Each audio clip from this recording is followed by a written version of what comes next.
Welcome to the Ordinary Marathoner podcast.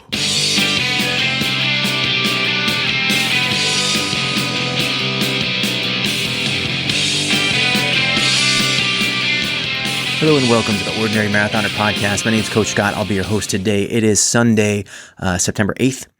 Pretty big day today. A lot going on. Apologies for not getting a podcast out there. I'm really I feel like I'm overwhelmed lately. A lot going on over here. I've been recording. It's not even for lack of recording. It's just for lack of coming up with a product that I like enough to produce and get out there. I keep flubbing my words and, changing my tone and telling different stories. So I think I got back in a good frame of mind. I think, we've jumped from a different format, I think. So I used to do, when I was training for Ironman Lake Placid, I had that format. It's pretty easy. Talk about whatever I want to talk about training, what I did yesterday and what I'm doing the next day. It kind of was like a self-writing show. And now it's kind of like, now that the race is over and it's in the rear view, it's like, man, what do I talk about? And every day I kind of wonder for a second, like, what am I supposed to talk about here today? It's just me. I'm talking to myself. So how do I entertain you guys, First things first today, if you'll notice, if you're watching the YouTube, you might notice, I am sporting the Team Ordinary cap hat. Let's call it a hat. Cap sounds like such a childish word, cap. I know it's a baseball cap, but it's a hat. Let's call it a hat. I love them. They came out really good. We also got the shirts. The shirts are upstairs. They came out awesome. I love them. Stephanie's actually wearing hers today, and everything looks good. We're waiting on a couple more things. I've been told they're going to come early this week. I expect them to be in by, say, Tuesday. As long as they fit the bill, we're going to be open for business with Team Ordinary. We're going to be launching that this week. I'm so excited about it. You guys can go check out the webpage. It is at teamordinary.com. It is still a work in progress. There's probably some things on there that don't link up properly or something like that. I'm working on it. We're going to do a final run through and complete audit of the site, make sure it's working. You can't join the team as of right now through the webpage. There's still some people I want to reach out to personally. I don't even know if I'm going to get to all you guys. So seriously, if I know you and we've talked before, I have made a list of about 70 people that I wanted to contact and try to get your team bio and your information on the page if you're interested in joining Team Ordinary.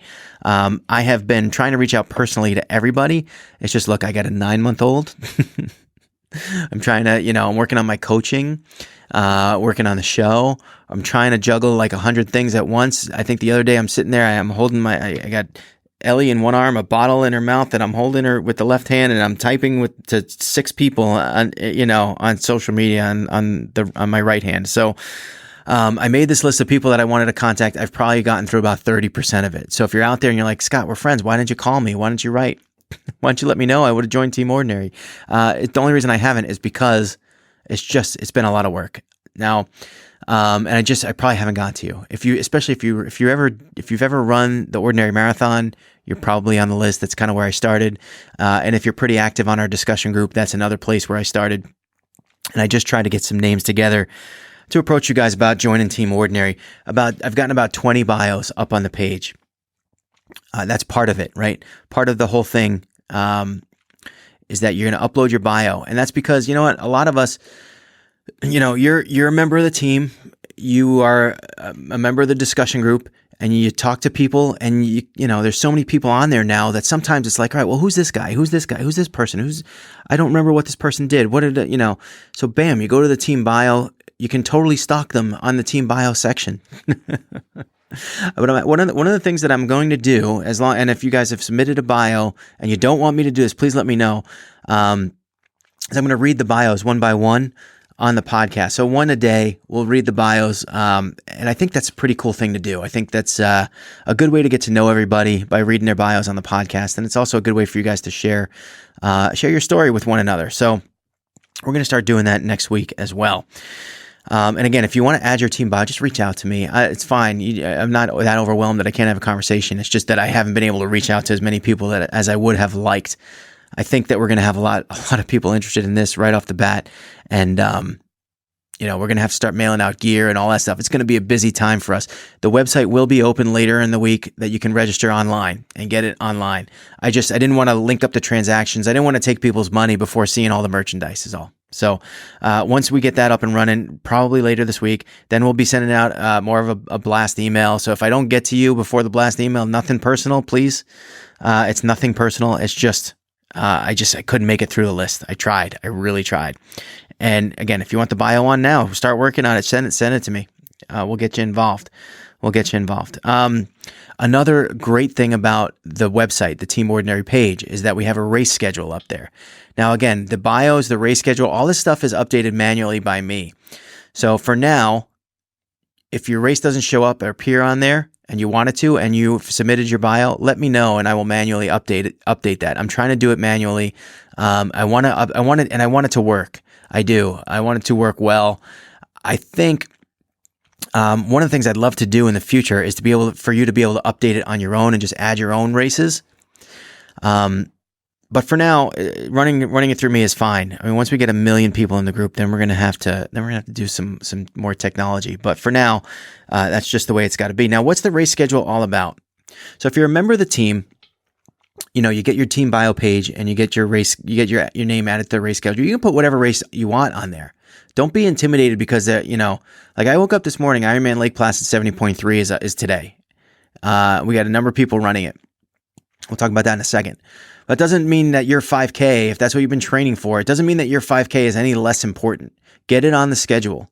We're here to kind of support everyone. And, this morning I woke up and I saw, unfortunately, Stephanie and Aura went to do a half marathon in Mesquamacut, the Surf City half marathon today. And because they signed up for it so late, they didn't put it on the schedule. So we got to update that and put things on the schedule a little bit quicker. That's my fault. But getting out of bed this morning, I went to the race schedule. Here's who's doing Lake Placid, the Lake Placid half. Now, Matt Shore, I'm certainly going to ask him if he wants to be part of Team Ordinary. I don't know if he will or not. But he was on our last podcast. He talked about doing the Ironman Lake Placid half today. So we know he's out there doing it. Christian Lee, a former podcast guest, a guy I met in Mont Tremblant, he's out there doing it.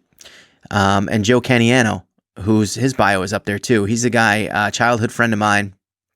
Now my family moved away, and this is like one of the good things of Facebook, right? One of the few good things of Facebook, reconnecting with old friends, and I've been able to kind of reconnect with him, and especially through triathlon, we've both been, it's one of those things where he was a swimmer growing up. I was always a team sport guy. We used to always ride our bikes everywhere when we were kids. So like we're kind of just been saying to ourselves, like, why didn't we get involved in triathlon when we were younger? Like this is a really cool thing. We should have been involved when we were younger. But he's out there doing his first Ironman half triathlon today. He actually got out of the water, man. Woof. When he got out of the water, he was in 8th place in his age group, and man, I don't think he finished in 8th. I think there was some people who started before him.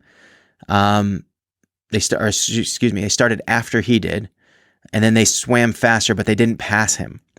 So they might have gotten a better time, and hence after he came out of the water, they finished ahead of him. He didn't finish 8th, but when he came out of the water, he was in 8th place. I actually took a picture. I think I have proof of that. So what an awesome job for his first half triathlon, half Ironman job. Good job, Joe. Amazing.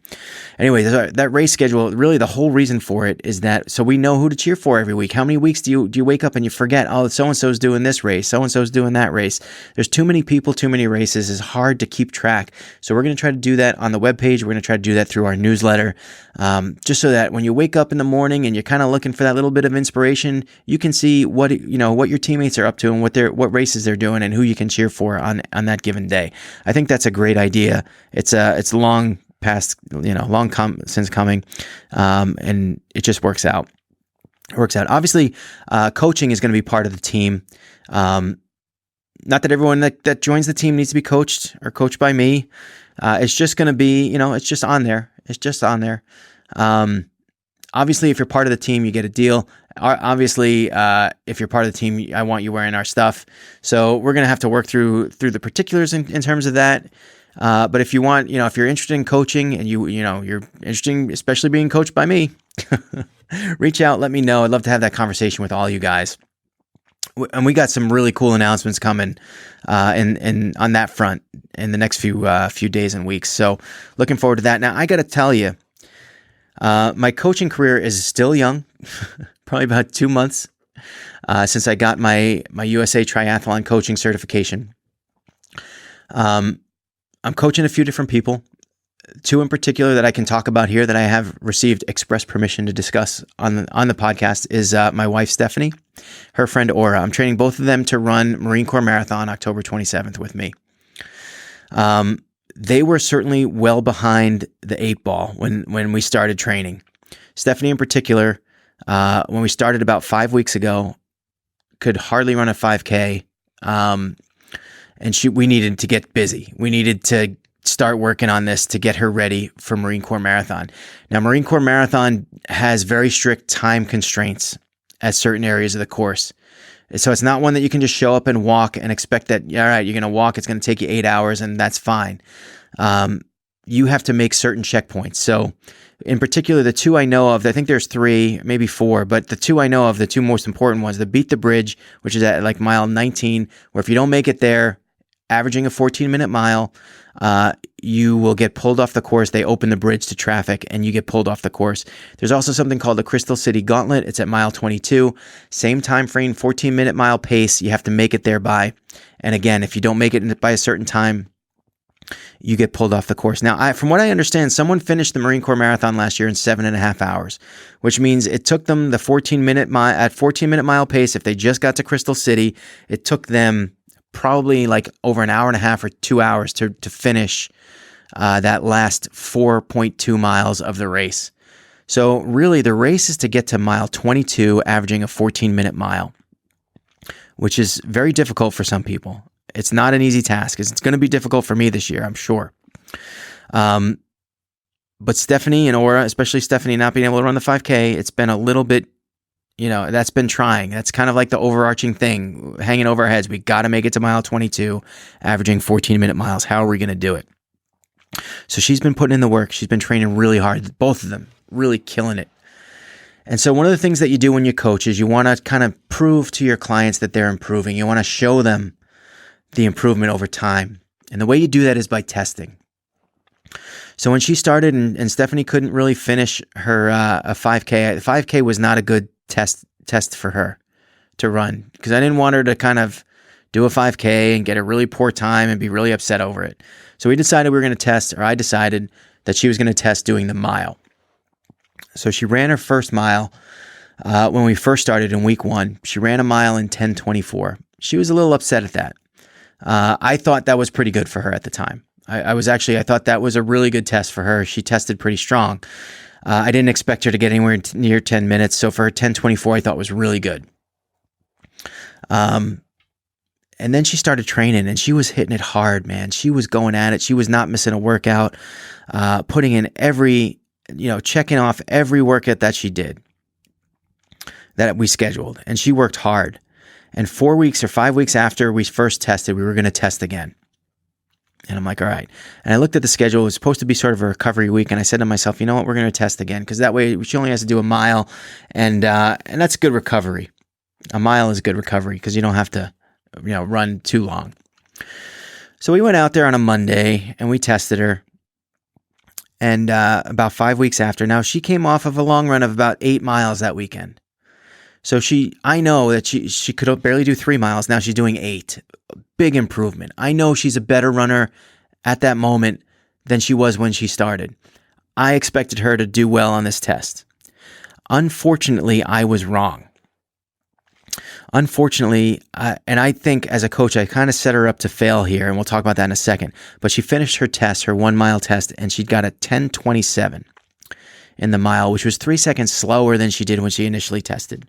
And this is devastating to hear, guys, as an athlete. You've been working so hard. Now you try so hard to pass a test that you expect to do better and you do worse.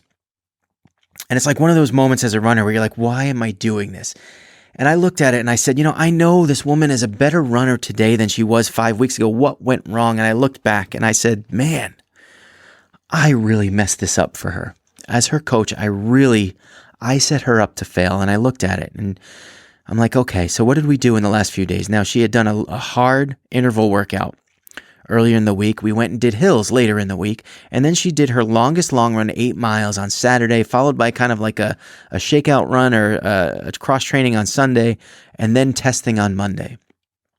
Too much fatigue on the legs, too much difficulty in the couple of days leading up to her test.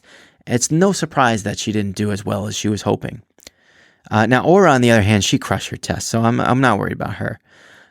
Stephanie, though, I felt so bad, and I felt like the responsibility on that was me. And this is something that you learn, I guess, as a coach, and I'm glad I learned it early, because I don't want to set my athletes up to fail.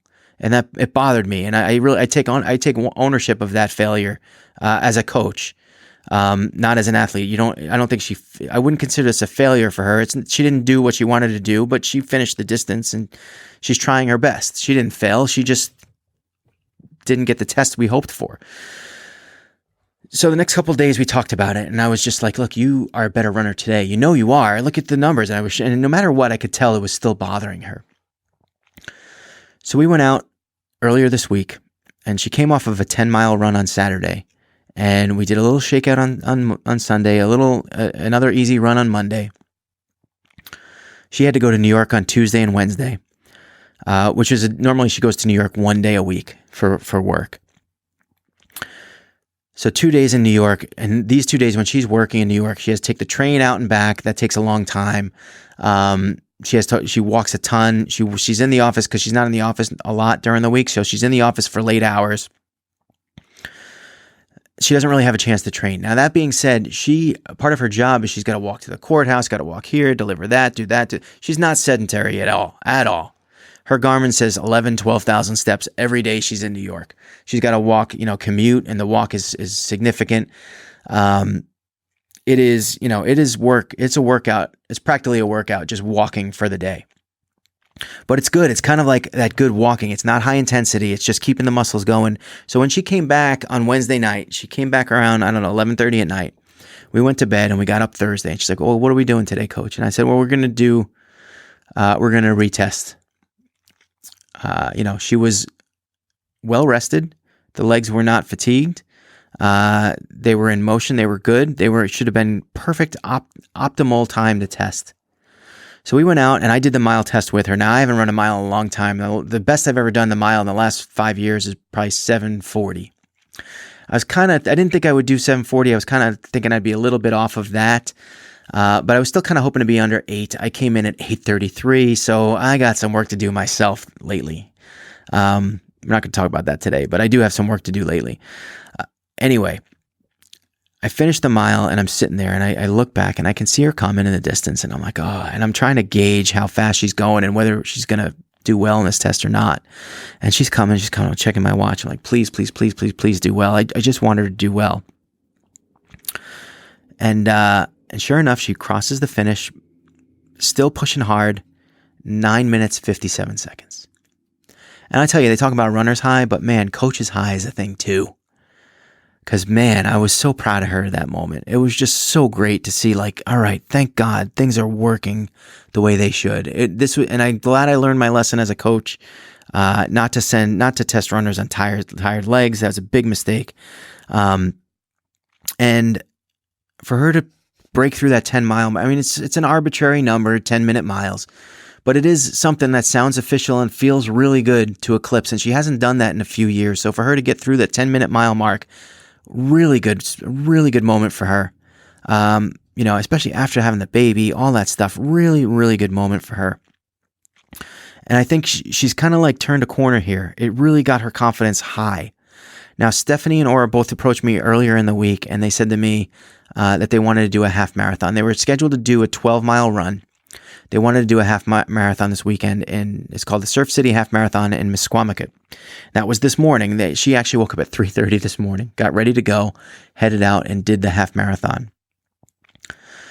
And as a coach, I'm a little bit on edge here with them doing the half marathon because, for the same reason, this is their longest distance that they've run in training. It's a little bit longer than I would have liked, But, we talked about it, and I said, this is a training run, and you need to finish this race, number one, finish the race on good legs and not kill yourself for the next 2 weeks of training, because we still have a lot of hard work to do. So I talked to them specifically about goals for the race and what they needed to do. I didn't want to see any PRs in this race. I didn't get any either, which is good. They behaved.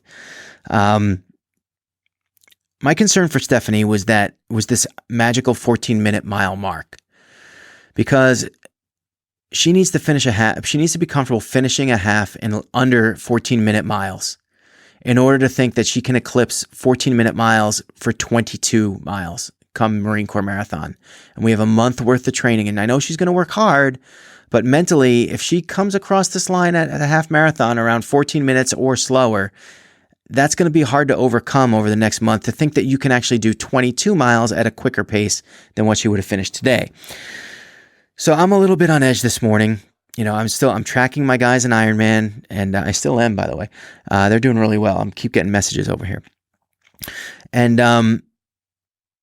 lo and behold, she actually set me up for updates on my text message updates. So I got her she finished the halfway point, so 6.5 miles or whatever that is, 6.55 miles in 1 hour and 20 minutes. And I'm like, wow, she's doing great. But I still was hoping that she didn't hit the wall. I really didn't. We worked on this. We talked about this. She was going to do intervals. And then I got the message a little while ago that she finished the half in 2:45. It's a little over a 12.5-minute pace. And that's where we want to be. That is so where we want to be. And I was concerned she was going to come in at 3 hours, a 14-minute pace and be really upset, but she was so happy. And I just spoke to her a little while ago. I saw her picture. I think I took a picture of her with her medal on FaceTime, so maybe I could put that in the YouTube video. But just a great successful race for her, and just on target to reach her goal at Marine Corps. I'm so hoping that this turns out to be a great thing. It sounds so great. Man, it's so great, because coaching high is a thing, guys. It is. And she's inspiring me to do the work myself. And I got some work to do myself to keep. It looks like I'm going to have to keep up with her on the 27th of October. So really looking forward to that. It's such a great thing to be a part of. And she's doing the work. Coaching is only guidance. She's doing the work. She's the one that gets the credit for it. But as her coach, I am really enjoying watching her succeed. It's been a really cool thing. I want to talk here quickly about future podcasts. We have Sarah Miller from Shrinking Taco. She's going to come on after her first marathon, doing her first full marathon, and I think it's next weekend. Next weekend, she'll be doing her first full marathon, and we're going to talk to her after that. Hopefully, we'll talk to her about her success at her first marathon. I don't really want to spoil the secret on the second guest, and actually, I really haven't even invited her on, but she knows that the invite's always open. She's a returning guest. I talked to her during the week. I think we have a couple things going back and forth. Maybe an exciting announcement. I don't know. I'm not even going to mention her name. We'll talk about it. Hopefully, we'll have some things going on. That's the guest for next week, and then I got to tell you, so one of the reasons I didn't come out with a podcast this week is that there's a story been going on in my mind. And I mentioned this a while back now. So about a year ago, we did a podcast called What is an Ordinary Marathoner? And I gave my personal story. And parts of the personal story included something that happened to me when I was in college. I was recruited to play baseball. I went to Siena College. It was always my dream to be a professional baseball player, and that all came crashing down one year. And for some reason, that story came up in conversation 3 times over the last couple of weeks. And I felt like, baseball players were all a superstitious lot. So I felt like because it came up, strangely enough, a bunch of times in conversation, that maybe it meant I was supposed to tell this story on the podcast. So I tried to tell the story a couple times on the podcast, and I got to tell you, it's a little dark. There's not a happy ending. There's a lot of finger pointing, a little bit of glory days. There's some arrogance, some naivety. There's a good little lesson there to be learned, maybe for athletes that are leaving high school and going to college for sports. But it was overall, it felt dark to me. Now, I know some of you guys want the longer podcast, and this story probably runs about 45 minutes to an hour if I tell it in its complete version. So if you want me to tell it, here's what I'll say. This is the deal. Let me know. If I get enough people say, hey, man, that sounds like a good story. Let me hear it. I want to hear it. I want to hear you tell it. Don't hold anything back. I'll tell it.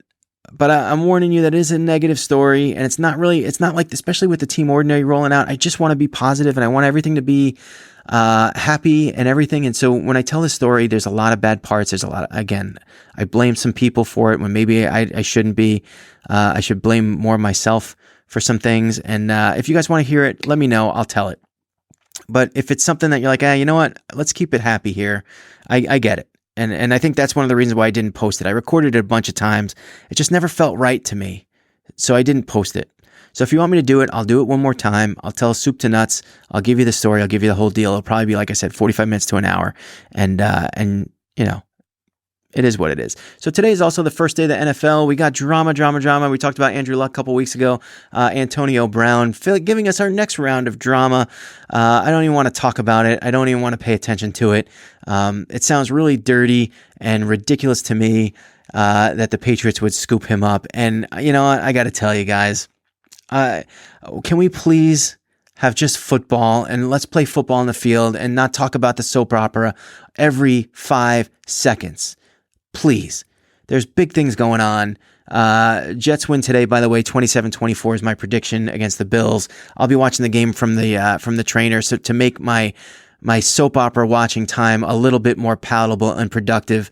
I my fantasy team, Allen Robinson hooked me up on Thursday. I got to tell you, a little bit. It wasn't great, but he was better than expected. So I'm happy with that. I'm starting Deshaun Watson over Russell Wilson, even though my CBS Sportsline feed says I should be starting Russell Wilson. Go figure. I don't care. I like Deshaun Watson. I'm starting him. We'll see if that was a mistake or not. We're not going to talk about my fantasy football team a lot here, guys. I know everyone hates talking about that. No one wants to hear about your fantasy football team, but I'm a little excited for the Jets season. We'll see. We'll see how they look today. It's going to be very telling. With that being said, I hope you guys have a great day today. Get out, get your training done. Don't let the NFL eat up your life like it has mine in the past. You shouldn't be watching the sports, for the pre-games, followed by the 1 o'clocks, then the 4 o'clocks, then the night games, unless you're adding something productive into your day. Please, please, please. I hope my guys the guys I'm following in Lake Placid today have a great day. I know some of them are on the run, some of them are still on the bike. I'm looking forward to seeing how you guys do. I wish I could have been there. I tried so hard to get up there, but with Stephanie doing her race today, I would have had to drag the baby with me, and that just wasn't happening. I couldn't do it. So I wasn't able to make it up there. That being said, hey, I got a podcast done. It's out there. We're going to put this one out there soon. And remember, every day is an ordinary day unless you make it extraordinary. Get after it, guys.